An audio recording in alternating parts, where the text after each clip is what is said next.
All right, let's jump straight into this explainer and look at a technique called PCR.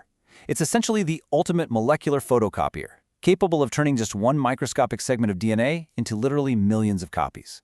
If you've ever wondered how scientists can take an impossibly small sample, like a tiny fragment from an ancient fossil or a speck from the crime scene, and somehow study it in incredible detail, well, you are in the right place. We're going to unpack exactly how that biological magic actually happens. To get a solid handle on this, we're going to hit 5 key areas today. First, we'll look at the molecular photocopier concept itself, then the ingredients you need for amplification, followed by the 3-step cycle, a look at some specialized PCR techniques, and finally, those crucial real-world applications. Okay, Section 1. The molecular photocopier. Zooming out on PCR. So the big takeaway right up front is that PCR, which stands for polymerase chain reaction, relies on the enzymatic replication of DNA to generate enough material for scientists to actually work with.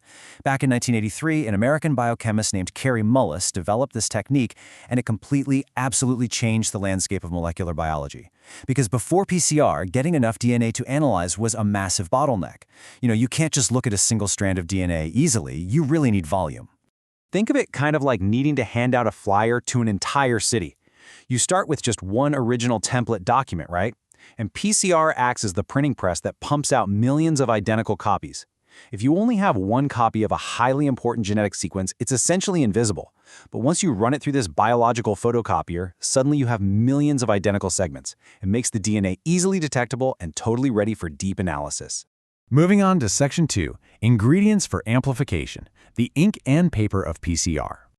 Look, every photocopier needs its specific supplies to function, and PCR is absolutely no different. Here is the core recipe. You absolutely need these 5 essential components. First, your DNA template. That's your original sample. Second, the DNA polymerase, which is basically your builder enzyme. Third, oligonucleotide primers, which act as our starting markers. Fourth, the raw building blocks, deoxyribonucleotide triphosphates, or DNTPs for short, acting as our ink. And finally, a buffer system, which has things like magnesium and potassium to provide a perfectly stable environment for all this chemistry to happen. Now this is actually super cool. Let's talk about the Taq polymerase. It's a thermostable enzyme originally discovered in the boiling hot springs of Yellowstone National Park. It acts as our unbreakable engine. Most enzymes, including the ones inside our own bodies, just break down and stop working when things get too hot. But because PCR requires incredibly high heat to separate DNA strands, scientists use this heat-loving Taq polymerase to do the heavy lifting. It literally thrives exactly where other enzymes would just fall apart. So our builder enzyme Taq is really powerful, but it's kind of blind. It doesn't know where to start copying.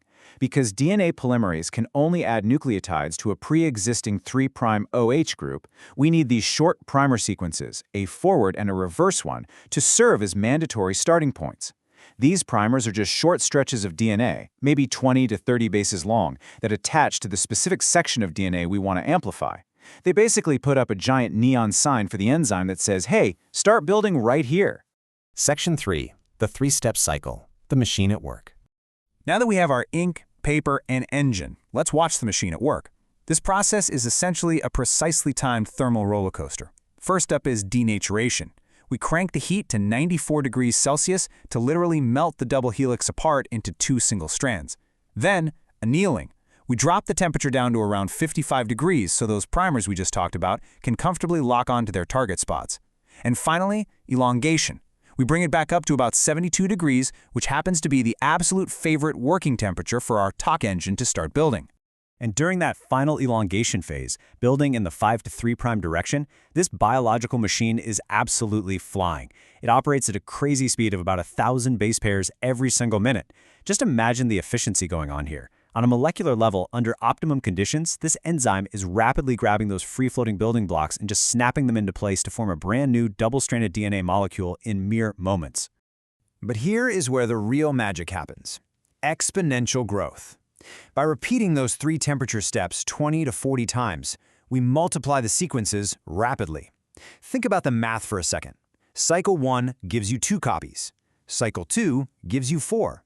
Then 8, 16, 32. By the time you hit 30 cycles, you don't just have a few thousand copies.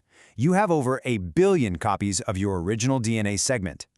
And this whole shebang happens inside a tiny tube over the course of just an hour or 2. Section 4, Specialized PCR Techniques, Beyond the Basics. Since the early 80s, scientists obviously haven't just stuck to the basic recipe. You might be wondering, does one size fit all? Like, if I'm testing for a virus, do I use the exact same process as someone mapping ancient fossils? Well, the short answer is no. Depending on the goal, the process adapts. We've got real-time PCR, which uses fluorescent reporters to detect amplification live as it happens. There's multiplex PCR to amplify a bunch of different sequences simultaneously in one go. Nested PCR was designed for even higher sensitivity by reducing non-specific binding. Quantitative PCR allows researchers to actually measure the exact amount of a sequence, not just see if it's there. And arbitrary prime PCR gives us DNA fingerprinting capabilities. It is a wildly versatile toolkit. And that brings us to Section 5, Real-World Applications, Why This Matters. Let's zoom back out from the microscopic world for a second. The reach of PCR in our daily lives is just massive. In medicine, doctors use it to track genetic diseases or monitor gene therapies. In forensics, it's the very tool that allows investigators to take a microscopic drop of blood and definitively prove an identity. And in pure research, it lets us analyze fossil DNA and understand our own evolutionary history. Honestly, it's hard to overstate how much PCR completely revolutionized molecular biology. It's incredibly sensitive, letting us isolate DNA from a single cell way faster than the old, tedious gene cloning methods. Back in the day, if you wanted copies of a gene, you had to physically splice it into bacteria and wait for the bacteria to multiply over days or even weeks. It was exhausting work. But today, we load our template, our engine, our ink, and our primers into a thermal cycler, and we've got our data before lunch. I think this phrase perfectly encapsulates our central takeaway. PCR generates millions of copies of a small segment of DNA. It is the ultimate engine of discovery. By taking something almost infinitely small and amplifying it into a workable volume, PCR has quite literally turned the lights on in molecular biology. So I want to leave you with this to think about. If a single invisible cell contains the blueprint to map human history or cure a disease, what other microscopic secrets are just waiting for the right biological photocopier to reveal them? From fighting global pandemics to decoding the ancient past, PCR proves that sometimes the biggest leaps in science come from learning how to multiply the absolute smallest things.